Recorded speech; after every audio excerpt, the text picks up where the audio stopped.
Maybe you can make a face of mistrust. And you can make one that you trust.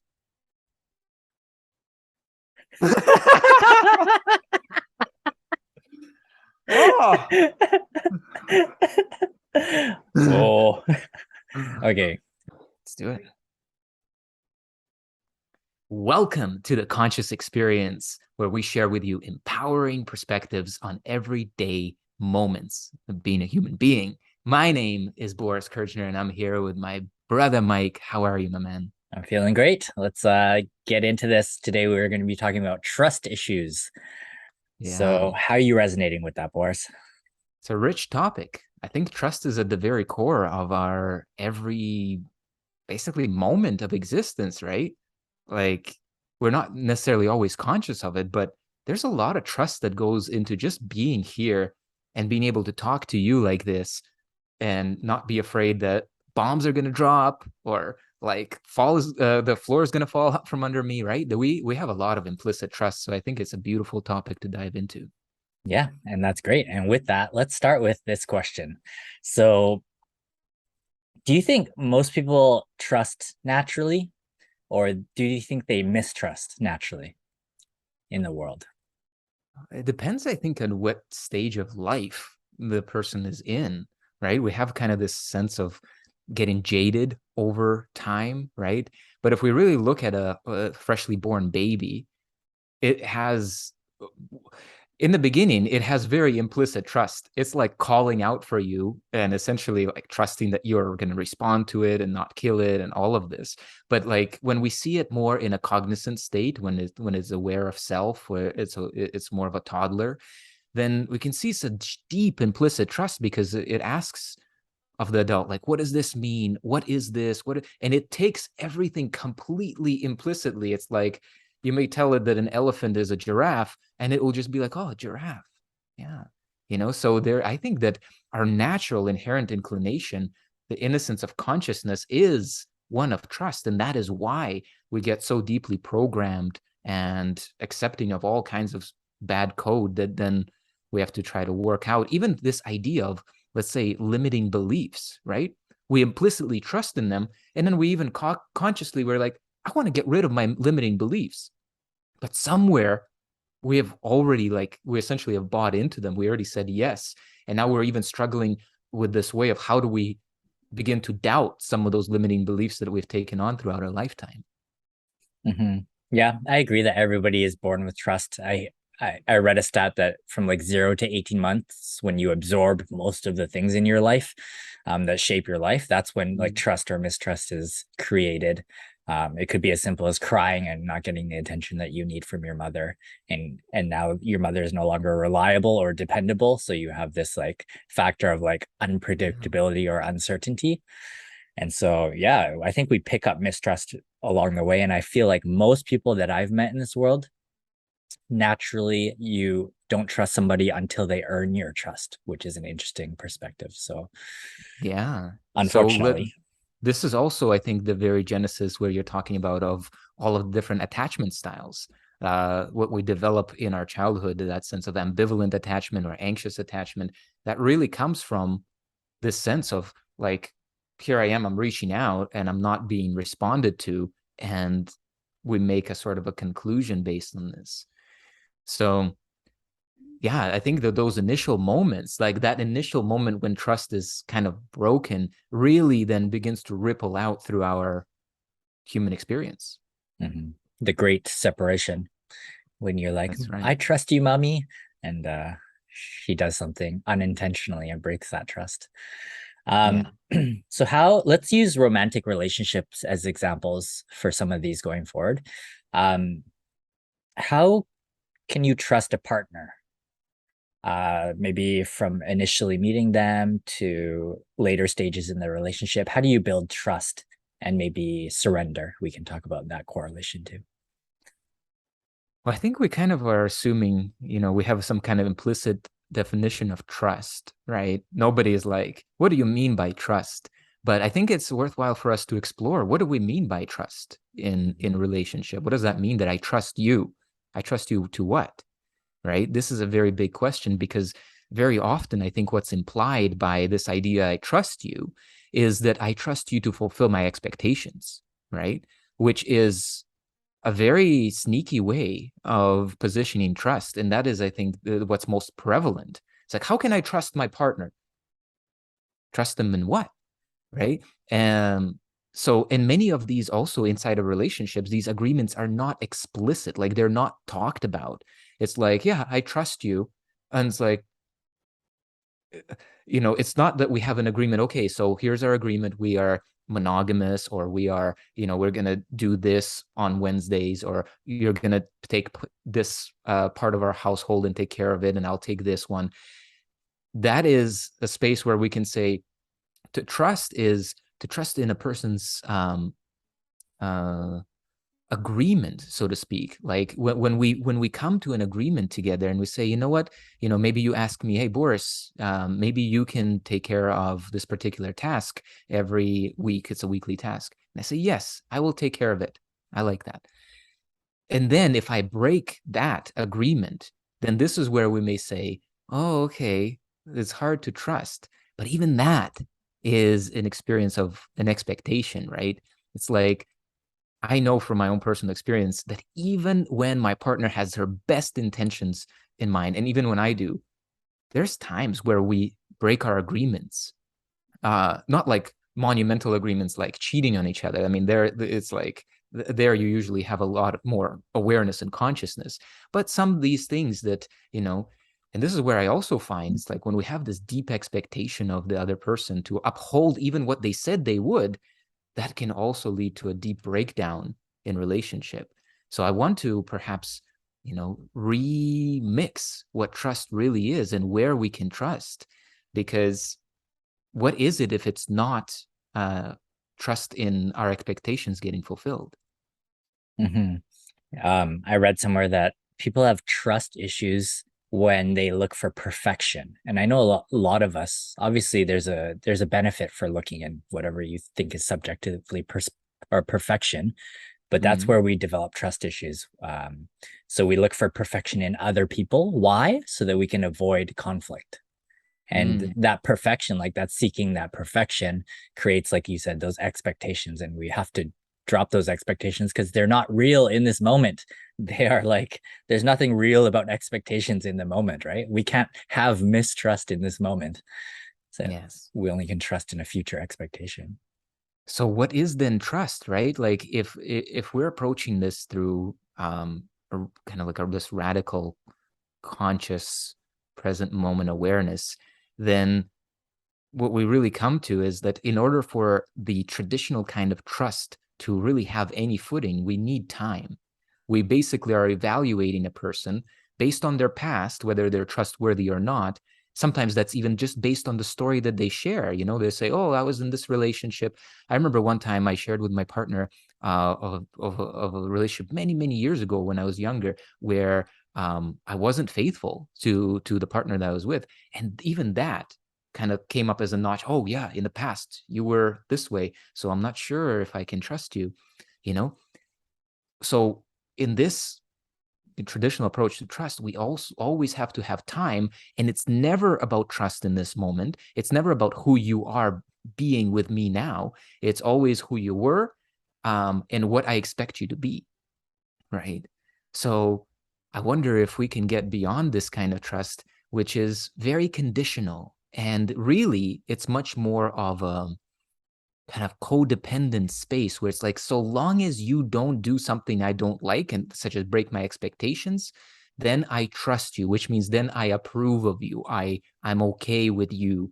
I'm okay with even being myself with you. Sometimes not having trust prevents us from even, again, in these more fused and codependent kind of ways that we have been brought up in.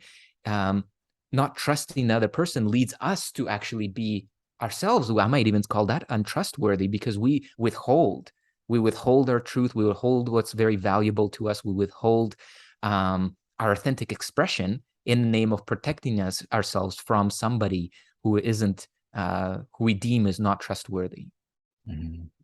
I read a powerful quote. It says, like, trust not that someone will not hurt you, because that's going to happen, but trust that you'll be fine even if they do. Yeah. So really it's coming back to the self. So how do we trust ourselves more, Boris, considering that, yes, like you defined, it's not really about the other person, because most times in 99% of the cases, those are just unmet expectations. So how do Yeah. we trust ourselves a little bit more?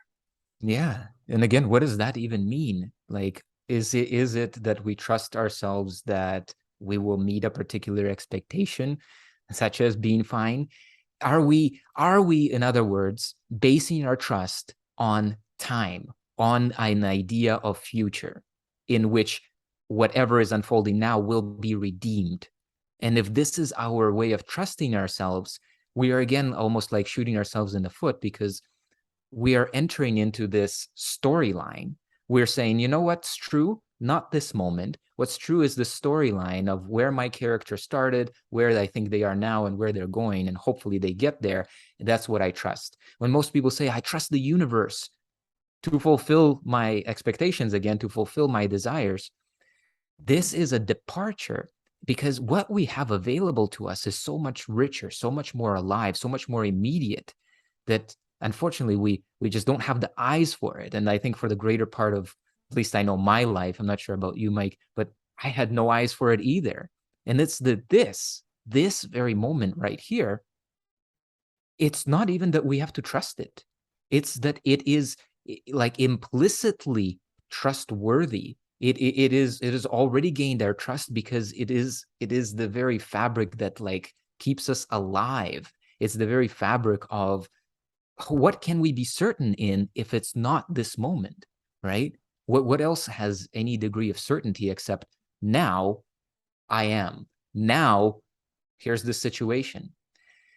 We can, though, this is something that I found to be really useful in therapeutic sessions, is to really consider this fact that looking through the past, beholding the past, we can see that we have gone through all kinds of different experiences, but we have gone through them 100% of the time. We have survived every troublesome experience, anything that we didn't trust, everything that we doubted, everything that didn't go right and didn't meet our expectations. They were broken. Look at this. We have been able to handle it. This is implicit in the fact that you are here. And if you are here, then you have years of proof that you make it through every possible circumstance, and that you're always okay, that you're always there. You are, right? You're here in this moment. So somehow you're carried through. So when we think about trust, I really would want to highlight this space, this sense that I am carried through the moment. Whatever I need to say, I will come up with and say. Whatever I need to do, it will be obvious to me to do. Whatever I will not do and forget and mess up, there will be some way that this will always resolve, because I will never get stuck in any moment, because literally it is impossible. Every moment autocorrects, every moment resolves itself. So we can use the evidence of the past, not so much to judge ourselves or another, but to discern the nature of experience, which is one in which we are always carried forward, and anything that has ever arisen has always resolved. It's like the most powerful question that I think has ever been prompted to humanity from Einstein. It's like, is the universe friendly or is it hostile? Well, you only have two choices. If it's friendly, then you must trust that everything is for you, not against you. But that's easier said than done. So if we were to step it down in more like a kind of more surface level way to approach this, I think you can trust yourself by failing a lot. So fail, fail, fail, because you're bound to fail, right? So a lot of these quote unquote failures, or things that you perceive as failures, like maybe you start a business and you trust the universe and everything's going to work out. You have that $1 million goal and then you fail, like your ad doesn't catch or something like that, right? Just knowing that you're okay after those failures, like you said, right? You've made it through those moments. So purposely looking to fail will help you trust yourself a little bit more. Or even looking at our past failures, right? And really understanding, like, trust is only needed when there is the possibility of threat. Okay. Like, If threat is impossible, if we don't have any consideration that, okay, something might go wrong, what trust is needed? It's impossible. Like it doesn't come to mind. And this is the space that I kind of highlighted in the beginning of our conversation. It's like we get out of bed every day, and we trust that the floor that we're standing on is going to be solid, right? We go to sleep, we set our alarms, we trust that we're going to wake up, but we don't trust this with the possibility of threat. It isn't present in our mind. This is what I would say, that natural trust, that sense of like, oh, I'm not in any kind of threat or danger. And this is only possible really when we have the awareness of belonging, the awareness of oneness, the awareness of this sense of like, well, okay, the now is holding me. And whatever unfolds, I have never left the now. Whatever happens to me, I've always been here. So, I have no real reason to believe that something else will happen, right? Except that we use our fantasy by perceiving certain things from the world, such as people dying, people getting hurt. We remember our own hurts, and we start to bring all of those bits and pieces that are not inherent in this moment to this moment, and then filter our perception in this way so that we're looking at something and we're listening for threat. We're looking for threat. We are on this vigilance, right? And this happens to certain people, and we call these psychiatric conditions where people, I'm afraid to get out of bed. I'm afraid to leave my house. All of these kind of phobias, they are essentially this sense of like, oh my God, there's threat everywhere. Mm-hmm. Yeah, I don't think we can go through an episode talking about trust issues without touching on the subject of jealousy, which a lot of people can relate to. Almost probably everybody has experienced a form of jealousy in their life. So, Yeah. like you said, how does that, I guess, relate to threat? There was one quote that I read that says basically, well, this one's not a quote, but it's like you were mentioning earlier, it's like the only reason you feel threatened is because you feel like you're not good enough. So in the jealousy form, um, this is actually the quote. It says, people that have trust issues only need to look in the mirror. They're scared they will meet the one person that will betray them the most. Yeah. So the feeling of not feeling like you're good enough. So can you draw Yes. some examples using jealousy maybe as a focus? Yeah. And to say like not good enough, I just want to add here something. I had a dear friend, his name is Dr. Ken Ned, and he really based his work around it. And it's basically this. It's like, it's the idea that I can't handle what will come up. Between I can handle it and I can't handle it is this world of difference in which stress, fear, threat, anxiety, it all lives in the space of when we go from I can handle it, like going to the gym, right? There's gonna be challenge, or going to a game, hockey, basketball, soccer. Like there is going to be challenge. I don't know if I'll win or not, and that's in fact why I'm going to play, right? If I knew the outcome of all of these, it wouldn't have the same excitement. But I go in there knowing I can handle it. I can handle it.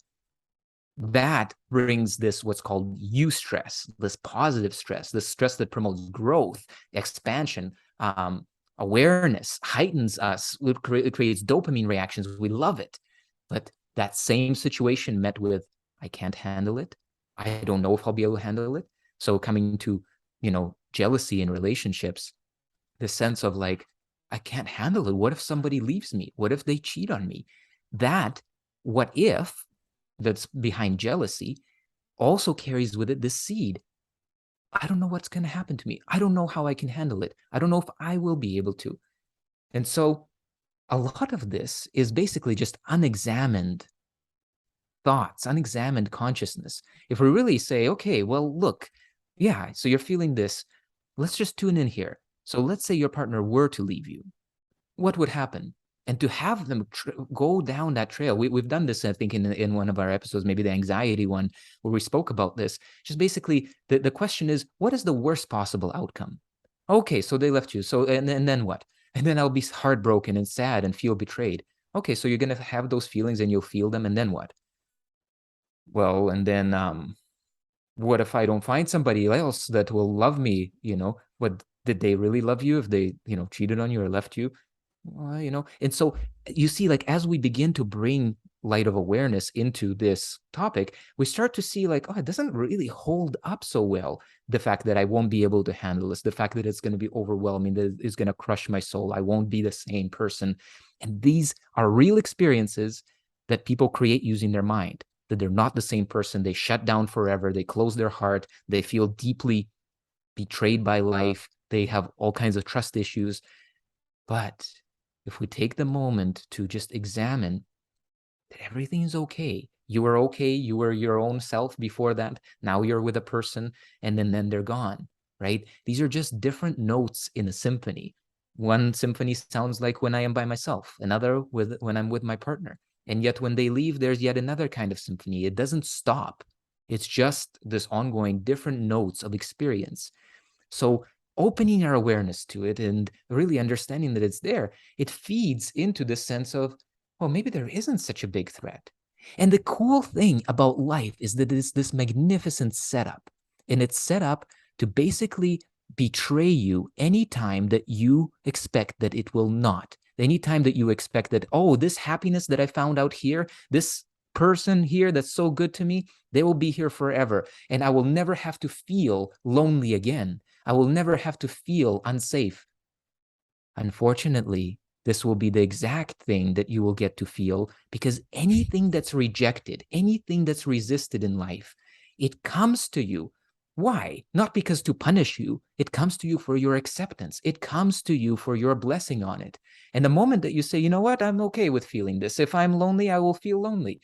In fact, let me just face my fear now by choice, not by chance. Let me look into my loneliness issues. Let me look into these senses of like, oh, well, I can't make it on my own. uh, and you look and you breathe, and maybe it will take you an hour. Maybe it will take you a few days of checking in like this, but you will eventually exhaust that emotional pocket, and you'll be free. And then you don't have to meet it as a manifestation. You don't have to meet it as your dream that you're trying to avoid so hard. But instead, you'll be much more carefree, much more available to your partner, to the moment, to engage. And who would want to leave you? Who would want to cheat on you? Who would want to betray your trust? If you are there, you're present, you're alive, you're being yourself. It's the most attractive thing to see your vulnerability, your truth. So this is the thing. I think that's the way out is not through some technique or trying to manifest or manipulate somebody in a particular way, but it's just to find out, actually, I'm okay. Actually, my safety doesn't come from avoiding a particular feeling. Yeah, what a beautiful divine process that at such an early age, like we mentioned at the beginning of this podcast, is like 0 to 18 months. You can potentially lose trust just with a unconscious thing that your parent did unintentionally, not Yeah. wanting to hurt you. And then your whole life is spent with patience and learning how to communicate and trust in yourself and trust in other people. It's like those early years really shape the journey of our life. I think another thing that people can do in relationships to build trust, this is like, again, going a little bit more surface level, is to just practice healthy disagreements. Because I think a lot of times we feel betrayed or lack of trust because the other person has a different viewpoint than us. So if you want like a full episode on this, we covered a lot of this in the conflict episode. You guys can check that out as well. But yeah, practicing healthy disagreements is a good one. Like it's okay that somebody has a different view and you can still trust them in that. So Yeah, I'd love to play off of that in the sense that, like, what me and my partner have, and this is still a work in progress because it's very tricky. It's just like, to the ego, we have to understand we have different levels of our consciousness and awareness, but to that basic ego, the idea of disagreement is like death. The idea that you do not share my reality on which myself is based, because the ego is based on a particular reality, on a particular way of seeing the world. Your worldview and your ego are intrinsically one. It's like one is the camera, so to speak, and the other one is the scene, or maybe the screen and the scene. So it's like we have to give room for the fact that, yes, there will be different reactions and triggers that may pop off. Then they don't have something to do necessarily with your partner. Actually, they never have anything to do with your partner, really. They have to do with ourselves. But this practice of just putting, like, let's say we're discussing a subject where we may have some disagreement. And we may just put ideas out on the table, just like putting our cards on the table and just saying, well, here's, here's what I think. And then she may say, oh, no, what do I do about that? I don't think different. I think something else. Nothing to do. This is the really important thing. And I think this is what you're saying by healthy disagreements. It's like there's nothing to do if we have a difference of opinion. Let's just put our opinions here as cards, so to speak, on the table. Let's leave them there. What do? We don't agree on this issue. What we do is we leave it exactly where it is. And that doesn't mean we never come back to it. It's just this inherent sense that, like, okay, we shared the truth. And yes, okay, there's disagreement. Let's see what unfolds. Let's see what happens tomorrow if we talk about these issues. Let's see what happens in a week. Like, our experience changes so much. And it could be also that we hear each other in different ways. Sometimes my partner will come back to me and say, oh, you know what, that thing you said, I see it differently now. Like, I agree with you. Back then, it seemed threatening to me, but now I see it. And it can happen just like that. It's important to just give room to breathe, even on such difficult subjects. Imagine, like, one partner wants to be in a monogamous relationship, one wants to be in a non-monogamous relationship, basically. You may see, well, these are crazy different worlds. We don't belong together. But I have to say, in the relationship community that I'm part of, I saw these guys were also instructors, and they started their relationship with this big dichotomy. I haven't yet got a chance to really interview and talk to them about how did they come together, but they came together and they have this radiant relationship where they guide other couples, they teach their things, and they somehow worked out this space where they came from these diametrically opposing poles, seemingly, of what relationship means, to being able to be together and actually enjoy and feel this is meaningful. We love this. This is my relationship. This is my wife, and my husband. I love that, laying your thoughts or your feelings or even like your mistrust out on pieces of cards. Like, I love that analogy just because it reminds me of the Buddhist or the Tibetan practice of like seeing these different viewpoints, these different cards as like beautiful colored sand, where they build like these beautiful paintings. And then at the end of the day, like you're saying, it's fine. You can just like delete the sand. It's okay. Like, start anew, start afresh. You should start afresh in every moment, but like at the end of the day, like take a fire, burn all the fucking cards. You know what I mean? Like, it's okay. They're just beliefs. They're not permanent. They're not something you should attach to, but at least you're able to share them. And I think that is a cool practice. Maybe even taking time to color your cards so that they do look beautiful. Hey, look, I got a blue perspective or something like that. It's like just different ways to frame these things that Yeah, we hold so deep rooted that we think are us. absolutely. And I think that is the really core thing that you're saying, Mike, is like we believe that the ideas are us, right? And the other person's idea is who they are. And so we form this, and then we feel threat, and then we're in the struggle of, do I trust, do I not trust, what's true, what's not true. And it's like, we wouldn't be approaching this in this way if we were aware that we're living in the dream. Like, in the dream, you don't like come up to your dream characters and say, do I trust you or not? If you're aware that you're dreaming, you're just like, they may talk to you and they share with you, like, I am this person, I came from this galaxy, and I'm like, blah, blah, blah, blah, blah. But you are beholding them and you're like, beautiful, like what you're saying. It's just this like mandala of like color and sound, and it's like, oh wow, it's incredible. But there is no question of trust or not trust. It's like, you are me, we are in this oneness. And so what could be the thing, that I would trust or not trust, except like some concept that we're bringing into this experience? But how do we come to that? Because this conversation that we're having is like, I think for most people, it's like, these things are really important. Like, do you believe in like Trump or Biden? Do you believe in like, this or that? Like, is this? And it's like, they're divisive issues that families sometimes just like shut down or like fight over or separate over. Yeah, it's hard to trust when you have no idea what's going on. Like, we talked about this in a couple episodes. Like, I have no idea what Boris is thinking right now. So how am I supposed to trust that he's gonna lead the country or do something for me? You know what I mean? Um, yeah, do you want Yes. to venture down this political path and see if we can explore anything? Yeah, I mean, like this is the same thing, right? In politics, we basically, but this is even more removed. We're trusting ideas. So somebody is presenting to us a vision of the world, and we say, "Yeah, I trust that you can achieve that." You know, almost perhaps similar to when we go to a restaurant and we order something from the menu, and we trust that we're going to enjoy that, and that the ingredients are going to be what they say they're going to be, right? But there's no guarantee about this. The only thing is what's happening here and now. So in the political scene, when we say we trust, we're basically, I would say, and this is actually probably applicable right across the board with relationships, etc. When we say we trust, we are in essence abdicating our responsibility, and we're saying, you will take care of this for me. Trust in You, Trump yeah, till he you grabs will. grabs women's vaginas. You're like, I don't know if I trust this guy. And I don't know if I trust, I don't know what's happening, but I don't know also of many men who don't grab women's vaginas.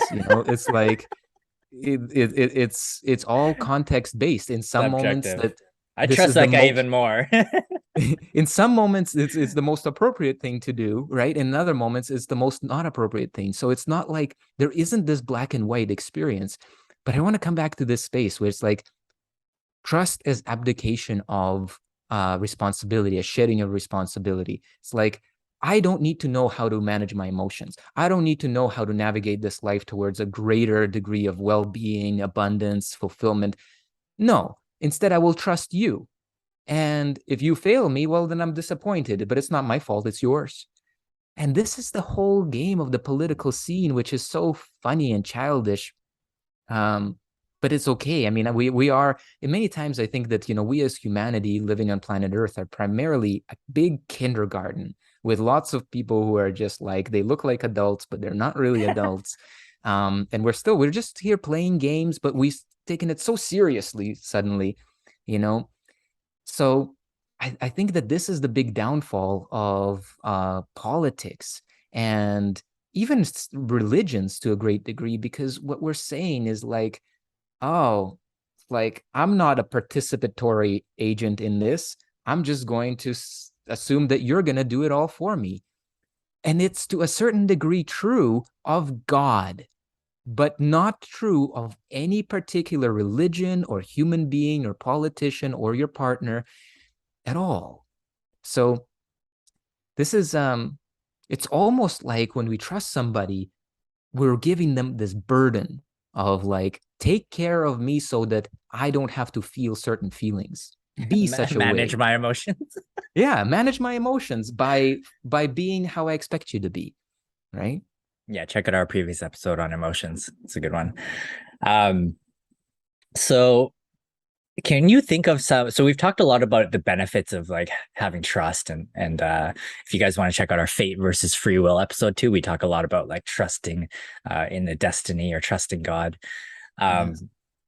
what do you think are some of the drawbacks of trust, if any? And you might have to step it down to a little bit more of a surface level stuff to see what are some drawbacks of too much trust or openly trusting everybody or everything. The question will really circle around, what are we trusting? Like I'm going to kind of assume that what trust means is it's an assumption. It's an assumption of how things will go, right? So like there are people who get into cages with tigers, right? And they're like, I trust that the nature of the tiger will not be present in this tiger, and it will be totally fine and cuddly with me. And this is funny to a certain degree, because it's much more apt to trust like the tiger will be a tiger. There will be some moments that it's more like a pussycat, but there will be moments where it's a tiger. And the nature of the tiger is one of eating you if it's hungry. So if you're saying, oh, I trust, I don't know how to do anything, here, but I trust that, this person will do it for me, or I trust that I will. Sometimes trusting your ability to figure things out is a warranted kind of trust. But trusting in something outside yourself to make life a particular way for you, this is where I think is the big downfall of trust, because it leads people to inertia, to just basically like waiting, expecting, hoping, fearing, but not actually proving their faith with any works, not being the doer, so to speak, of the word of whatever they're trusting, right? It's like, I trust in the new earth. Okay. And like, what is it? Is it that really you're just saying, I trust that, some kind of spiritual Uber Eats is going to come and like bring me a new earth and just say, hey, you got it. Here was their discount code, you know, or, you know, so this is, I think, the bad kind of trust. And in relationships, it's basically saying, it's, you're responsible for how I feel. You're responsible that I never feel hurt. You're responsible that I don't shut down and I'm not disappointed. But when we say I'm disappointed, we assume that somehow the other person has something to do with it.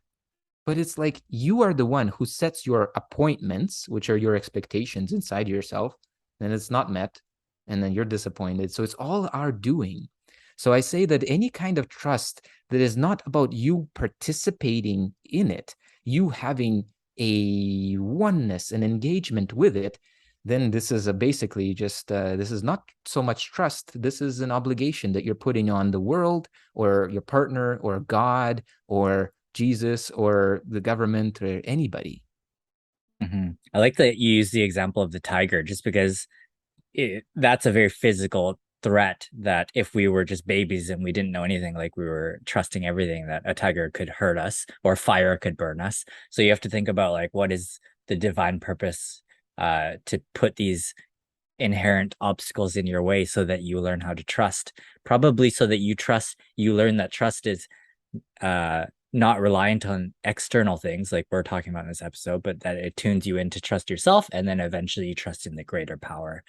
So that's probably the divine purpose of it. Yeah, I would definitely say so. In terms of trust, I think the true trust is got nothing to do with anything outside of us, nothing at all to do with appearances or time or um, anything impermanent. Because if we really just take a step back and we say, okay, what could I possibly trust here? What trinket, what material body or voice or something that is not going to, in the end, turn to dust? It absolutely will turn to dust. So it doesn't make any sense, because a trust that's temporary, if I say, well, I temporarily trust you, Mike, like, is that trust? Is that the no, it's not. It's a bargain. It's kind of like, I'm just trying to maybe have a transaction with you about something. So, so trust, if it is true trust, by true trust, we're saying something that's unshakable, something that is like not here today, gone tomorrow, because that is an appearance, that's a dream, that's a snippet of some experience. But true trust is something you can rely on, something that you feel like it holds you, something that can't be taken away from you. This is trust that I'm interested in, not something that's to bargain with. And that the trust that is independent, unconditional trust, it has to come from within, and it is given also to our withinness. In what I mean by this is that it's like we can begin very simply on a very basic level. It's like, I trust on my ability to figure things out. Oh, is that warranted? And say, yeah, actually, look, yeah, I survived 100% of my problems. I always got through them. I'm here now. I've been here for 30 some years. I trust in my ability to figure things out. I can make it through. I can find the answers. I can figure it out. I can ask. By golly, I think I can do life. I can do this. I can be here. So we're starting to bring it from out here into, we're still using our experiences. We're still using the mirror, but we're saying, you know what? I can make it through another day. I can figure this out. But then beyond this, we're going much deeper, and we're saying we really need to be able to discern reality. And reality is only now. In order for there to be time for our trust to be betrayed, we would basically have to have a past and a future and all of this. But if we realize radically that actually, this moment is the only moment that I ever need to trust. And look, it's always fulfilled. Look, I'm always here. Look, I always have my breath. I always have my life. I always have something that I know what my next thing is. It's always given me, you know? Sometimes we even have this. I want to just bring another example to this kind of intimate level of trust. We say, you know, like, oh, I remembered something, like take your vitamins, or maybe something important that you're almost forgot at home. Oh, suddenly I remembered something, right? And we take that and we're like, oh, yeah, I did it. No, you didn't. You didn't make that thought happen. You didn't make that moment suddenly arise and it's like, oh, yeah, here it is. Yeah, you remember to take your vitamins, or remember, to turn your stove off. That thought was given you. It was given you by this moment. It emerged through you in this moment.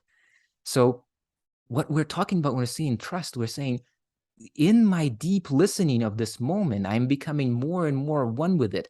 I'm becoming more and more one with what? With the omniscience, the intelligence of life, this divine universal intelligence, this something from which my thoughts remind me of things that I've forgotten, this something that reminds me of, oh, actually, I'm okay. I'm safe right here. So it's like we're moving trust first to our ego. Oh, yeah, I can figure things out. Then even deeper than that, and was saying, wait a second, it's not just me figuring things out. There is something greater than myself, which is also intrinsic to myself, that is helping me, that is guiding me, that is supporting me in this moment. I can't stop my heart, but something, I've seen other people's hearts stop. Something, something is doing it. Sometimes they can stop. So there's something, there's an intelligence leading me and guiding me. I think this is where we begin to grow deep roots into trust. That's beautiful. Yeah, I can see myself also struggling with trust. As much as I like to think that I trust the universe, I think a lot of people can relate. And like we're saying, this is a practice. This is not like one day you trust everything and now you're trusting it, because there's different levels of trust, right? So like, for example, if you go on a date, it's not that you're naturally mistrusting the other person, but you may ask them questions. And the whole questioning process of seeing if you're compatible with somebody is like you determining whether you should trust them with being your future girlfriend. You know what I mean? So there's ways that I don't know if it's super beneficial. I think at my highest form, in my fullest flow, trusting everything in the universe is the best option. But yeah, we have to notice that there's different levels to this. So there's times where sometimes you might feel like you trust somebody so much, you just met them and you want to share so openly, you share everything, right?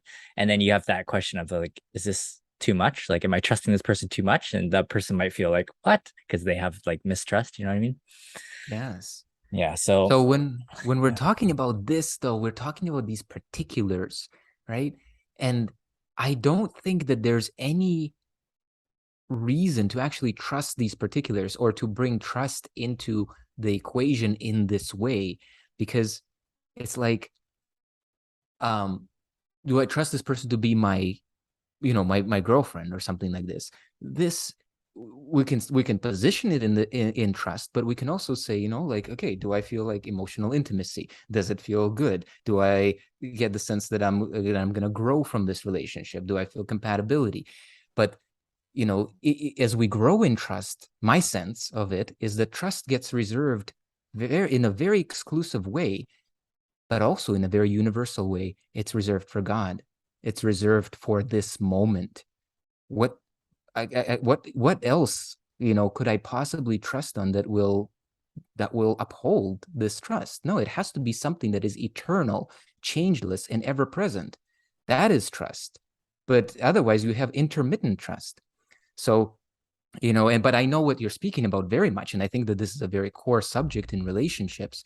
But I think as we evolve, I would say that the trust is ever present because this moment is ever present. Trust is ever present because you have a sense of God's presence with you. You have a sense of being plugged in. You have a sense of, yeah, something beyond my ego, whatever it is, it doesn't matter. But we don't then put it to the particulars and say, oh, you trustworthy or not.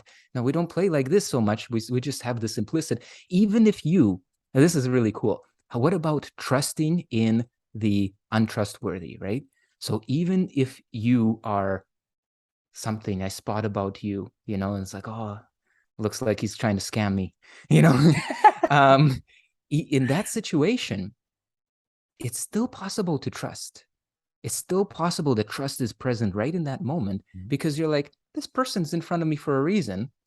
It's interesting that this thought is arising that he is, he wants to scam me. Okay. But the beautiful thing about life is that every moment is here to serve our awakening. Every moment has the potential to level us up to a greater degree of emotional intelligence, spiritual intelligence, the IQ, whatever it may be, street smarts. It's all here in this moment, and nothing's by mistake. So when we have this, even those untrustworthy moments become like, it's not like damn, that happened. It's like, wow, that happened. And we are able to grow from it, learn from it, instead of just shun it and fight it and resist it and damn it and condemn it and all of this. Yeah, damn scammers.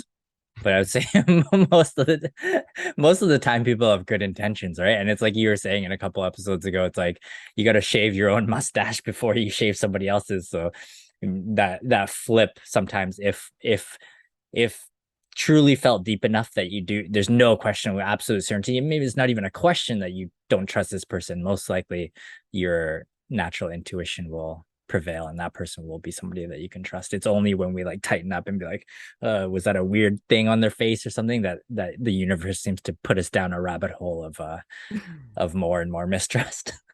And this is, I just want to say here also, it's like, it's really important to understand that human beings are not trustworthy. Like, can you, like, if we are saying that trust means that you will be, let's just put expectations aside, that like my personal expectations, I trust that you will be good, honest, awake, aware, kind. Good luck. Good luck. Because even if you are with the most like enlightened human being, there will be things. There will be a trigger. There will be forgetfulness. There will be this influence of collective dream world. And it's literally like, if you trust a human being to somehow be like a robot, to somehow be predictable, let's put it like this, then you're setting yourself up for failure, for betrayal. Because human beings are inherently fallible.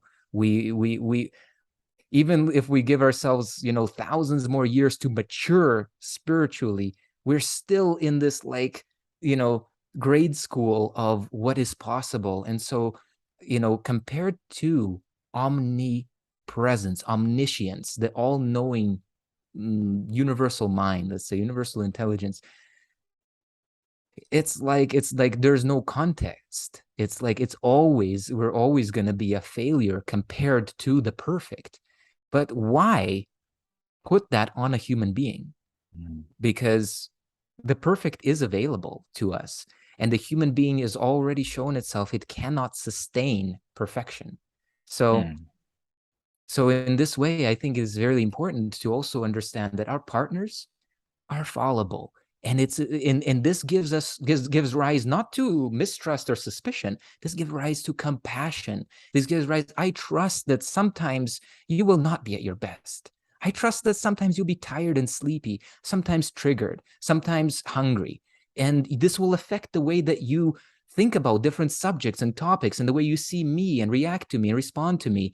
So this I trust. I trust this. I trust that you will be human, and that my well-being, my sense of safety and okayness is not dependent on that. And it never has to be. In this way, you are free and I am free. And we can have relationship, and we can have these lessons in which, yeah, unfortunately we fail each other sometimes, but we grow in trust and forgiveness and compassion. I think this is the beautiful journey of human life, instead of holding up these unrealistic expectations and basically making our partners or other human beings into gods, and unfortunately feeling the deep loss and betrayal when a god falls and a god betrays his, godly grace to you. Hmm. Something like this. I absolutely love that. and I'll take a different spin on that as well. It's like, yes, humans are infallible, but the humans are gods. Everything is God, right? So the best thing that we can do is, yes, trust ourselves, but also when it comes to other people, and I love that you brought this up, Boris, is like the only thing you can trust in is that they're going to be the full spectrum of humanity. Like Yes. they're going to be the full spectrum of being a human. In fact, I was thinking you could do a practice where you draw in a circle with like a center, and out of that center in the circle stems different characteristics or qualities or different ways your partner makes you feel that allows you to trust them, or whatever good qualities you want. And then it's still got a lot of room within this big circle for all the other branches to fulfill itself, and in that space you write trust. And just knowing that there's going to be other trickles of different branches that come out that are filled within this circle of trust, I think that'd be a cool exercise. Mm. Why don't we end with this? We've shared quite a bit on trust, or trust issues. Uh, what would you teach your future child about trust and mistrust in their Mm. life? Yeah, I think a lot like what we spoke about here. In essence, I would say that um it's really important that you, right? I would speak to it like this, that um you find that sense of okayness within yourself. And then we would talk about that as self-love, as self-trust. Um, and really to make this discernment, and again, when we talk about trust, it's like I think that this is a teaching that probably comes along later in the stages of childhood development, because initially there is always trust. There's this implicit trust.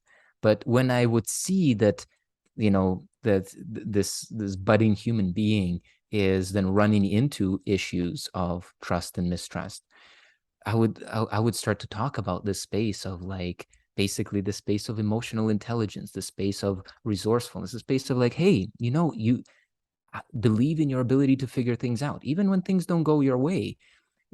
Step back and understand. Maybe you got to ask again. Maybe you got to ask in a different way. Maybe you got to ask somebody else. That sense of, I would replace this idea of dependence on trust on something outside with a sense of resourcefulness. A sense of resourcefulness in the sense like, yeah, I can figure this out. I can find a way. Oh, if this person says no, then maybe there's another door I can knock on. I'm going to start to look for it. That sense is like, it may face a no. It's like, oh, okay. You know, but when we don't have this, that no is a dead end. And I would say that this is perhaps, one of the biggest ways that we can empower our children and this future generation is to help them realize there is no such thing as a dead end, except in the mind, except as a concept and a construct that we kind of corner ourselves into. So really the focus on resourcefulness, and then when it's appropriate and when we can really talk about it, to say like, you know what, actually my certainty, and I would probably lead with my own example, comes from this moment. I don't have certainty in anything else, but I have certainty that right now all is well. How do you know that? Just just look around. Wow, I have a lot of expensive things around me. All is well. Yeah, that's Yeah. beautiful. Um, yeah, just educating your children and communicating with them, like Boris said. I like the shift in perspective that you took there, rather than teaching them about mistrust and all the different things that they'll be experiencing, just really focusing on the now and their resourcefulness in this moment. That's a beautiful way to kind of transcend any trust issues and work, not even have that be part of your reality. I remember when the first time I ever remember being conscious of the word trust, when I was a child. My parents definitely didn't educate me on this. It wasn't a subject that they shared or talked about. Was Aladdin, the Disney movie, when Aladdin reached out his hand to Jasmine, and they're just about to jump, and he's like, "Do you trust me?" And Jasmine was like a little bit scared, and then she's like, "Yes, I trust you." And so they she trusted him, and then they took the leap of faith, and they landed on a fucking magic carpet ride. And so that was very symbolic in that you really have to trust the universe. You have to surrender to your fears. And with that, you'll be taken on this magical ride. Disney, damn A it. whole new world. And that's my subjective belief. Nothing I say is true. Damn it, Disney. Yeah, so you brought up something here. It's like um surrendering, right? This sense of like whenever I hear from the world something like, do you trust me? My answer is yes, but I know who I'm saying yes to, and it's not to the person's ego. It's not to a condition. I get this sense that whenever there's that moment, it's like it's kind of basically like God leaning in. And it's like, hey, do you trust me on this experience? Sure. But sure does not mean I trust you so long as I don't get hurt. This is the really important thing. I trust you so long as my finances are going to be okay. No, I trust you that even if I end up a fish after this, you turn me into a fish, I trust you. Why? And that why is so important for us to find. And it lives here in this moment. It's because that we are ever taken care of. It's like we are ever provided for by grace.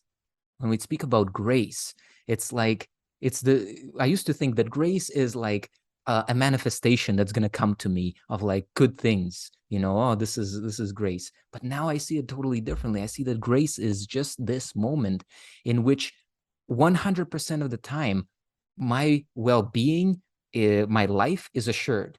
It's like I'm carried moment by moment by moment.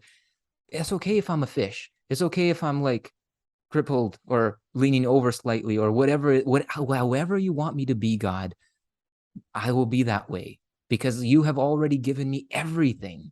There's nothing that I really need. I don't need some other addition to this. And when we can find that, and we find that this magnificent mystical place that everybody's been speaking about is right here and now, then it's so easy. Then it's such a beautiful adventure where, yeah, you don't know anything. You give up knowing, like Gurumi said, for bewilderment. You give up your cleverness for bewilderment, and you're like, yeah, yeah. But again, this is not an immature yeah. This is not like a spiritual leapfrog, new agey, yeah, everything is fine. I trust the universe. And then you can't pay bills, you can't, you can't keep a relationship. You're like in all of that's not it. It's the more mature trust that's based on you discovering this incredible foundation of this moment that's like immovable. And then from here, anything is possible and you're so open to it. And with that, that's a beautiful way to end. If you guys do feel like you have something that maybe this episode has sparked something, but you're still working through, you still feel like there's a weird sense or feeling in your body of mistrust, please do email us. We'd love to hop on a call with you and see if we can help more of you individually. So I think that's a good value add. Any last words you want to mention? Yeah, just thank you so much. And yeah, if you enjoyed the episode, like the video, subscribe to the channel, drop a comment, and let's continue to grow our consciousness together. This is the conscious experience where we bring you enlightening and empowering perspectives on everyday issues. Beautiful. And with that, God bless, guys. Take care. We will see you soon. Bye. Thank you. Bye.